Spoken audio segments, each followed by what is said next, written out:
Hey guys, in this video we're going to go ahead and do some BC, or look at the BC test, and we're going to do particle motion or parametric. Now remember, in BC, all the questions are pretty much the same except for three of them that you're going to see in the FRQ. So if you notice, the last 3 years, the last 4 years, you've had particle motion, parametric, right? In these four equations. And what I wanted to do, I am going to do a polar, but last year they had a particle motion. So what I did, guys, I wanted to show you this. I started from back in 2021, and I wanted you to see the patterns here. Look at this. Number 2, find the speed of the particle. Find the total distance traveled. Find the coordinates of the point that moves farthest left. So that was in 2021. 2022, another particle, parametric. Find the slope of the line tangent, okay? Find the speed of the particle. Find the y coordinate of the particle's position. Find the total distance, okay? That was 2022. And what you can see, you can start seeing that they ask the similar things all the time. Find the acceleration vector, okay? Find the time when the speed of the particle is 1.5. Find the slope of the line tangent, again. Find the total distance. Are you starting to see a pattern there? Okay. Acceleration, speed, position. And look at this one. This is from last year. Find the speed of the particle. Find the total distance. Find the y coordinate. Okay. And then letter D is probably the one that's the one that's most different. But I wanted to show you guys that. So when you guys are studying, you can fine tune your focus. Okay. Not study everything, but just know what to look for. So I mean, I don't know if they're going to give you guys another particle motion, another parametric. I mean, 5 in a row, man, that'd be awesome, right? Because not too many students like polar. But let's go through these. So these are calculator questions, and if you notice, if you get a parametric, chances are it's probably going to be question 2. Because from the pattern, it doesn't look like they're anywhere else. Okay. All right. So it says a particle moves along the curve, x of t, y of t, at the time t seconds. X of t and y t are measured in centimeters. It's known that x prime of t is this, y prime of t is that.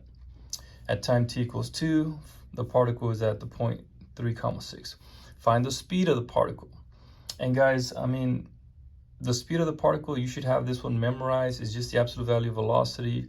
You just take the square root of x prime of t squared plus y prime of t squared, and that's it. So x prime of 2, they gave you the function, right? And so all you got to do is plug that in. That one's pretty easy. That one's going to give you 12.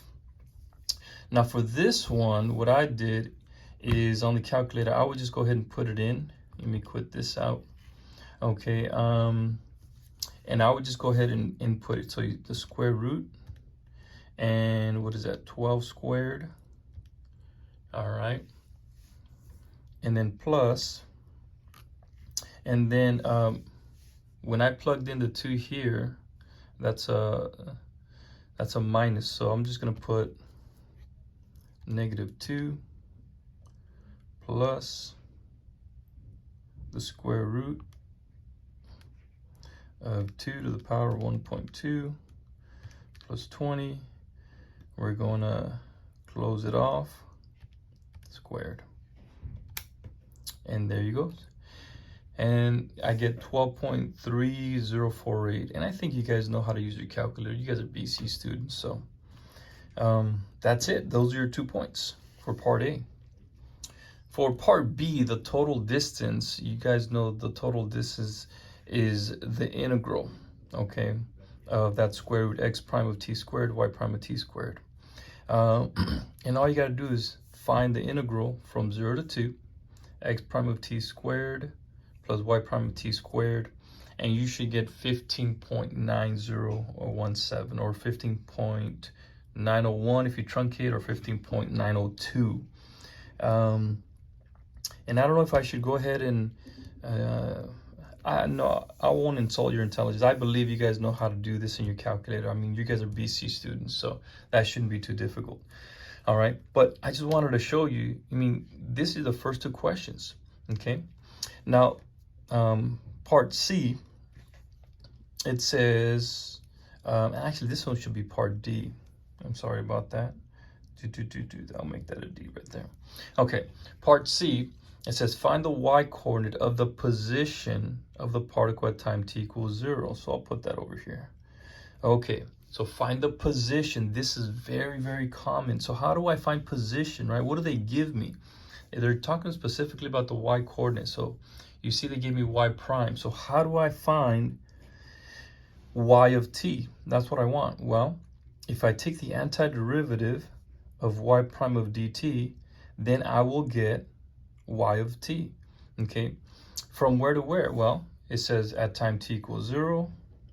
All right, to what else do they give me? Well, it says, look, at time t equals 2, the particle is at 3,6. So that's another parameter I'm going to use. So I'm going to go from 0 to 2. And when I do that, I'm going to get y of 2 minus y of 0. My fundamental theorem of calculus. And then I'm just going to go ahead and rearrange it. They want me to solve for y of 0. Y of 0 is equal to y of 2 minus the integral from 0 to 2 of y prime of t dt. All right, what's y of 2? Well, remember, they gave me the point here, 3,6. So that's your x, that's your y. So y of 2 is 6. Okay. Minus, now, you guys are BC students. You guys know how to integrate, right? Put this in your calculator, and you should get 7.173,613. And so y of 0 is going to equal to negative 1.173613. There it is. There it is. I mean, was that so hard? No. But what I do want you to see is it is common for them to ask for position. Total distance, you're going to see that. Speed of the particle, you're going to see that. The other one that you're going to see is probably something like letter D. They're asking about where is farthest left, farthest right. In this case, they're asking when is the particle moving toward the x-axis. So it says for the time between 2 and 8, the particle remains in the first quadrant. Okay, the first quadrant. And because it's in the first quadrant, that means y of t is positive. Okay, it's in the first quadrant. It says find all the times t in the interval between 2 and 8 when the particle is moving toward the x-axis. So when the particle is moving down. So that means y prime of t is going to be negative. There you go. And it says give a reason for your answer. All right. And actually, that's going to be the reason for our answer when y prime of t is negative. So what we want to do is we want to graph it. Okay. And I know you guys can graph. So what I did is just I graphed it. I just graphed it in y sub 1 as a regular function. I zoomed it and I did my calc. I'm going to calculate a 0 right here. And to the left, to the right. Okay, this is my derivative, by the way. Okay, this is the graph of the derivative. So all these over here, these are slopes, positive slopes, and then the negative slopes are down here. And then when I hit enter, whoops, I get 5.2218333. So that's the 0. Okay, so it looks like the particle is going to be moving toward the x-axis between 5.22, I guess I'll do 5.221 and 8. Okay, after that, that's when it's going to be negative. But guys, I mean, that is it. I wanted to show you guys that these are not hard at all. Okay, and if you look at it, look at the pattern. Find the speed of the particle, find the total distance, find the position, find the speed of the particle, find the total distance, find the point, okay, farthest left. Okay, that was like part D. Find the slope of the line tangent, find the speed, find the y coordinate, find the total distance. Are you guys starting to see what you guys should focus on? Find, this one is acceleration, so this is the second derivative. But find the speed of the particle at this point. Find the slope of the line tangent, find the total distance. But you see, So guys, hopefully by looking at that, you can understand and fine-tune your focus and help yourself out. And I know you guys can do well, and I know you guys are gonna do great. All right, guys, hopefully that helped. And next time, we're gonna go ahead and do a beautiful, nice little polar here. I know you guys don't like polar, but just in case, look at, I don't know, will they give you a polar in 2025? We'll find out. We'll see you guys on the next one.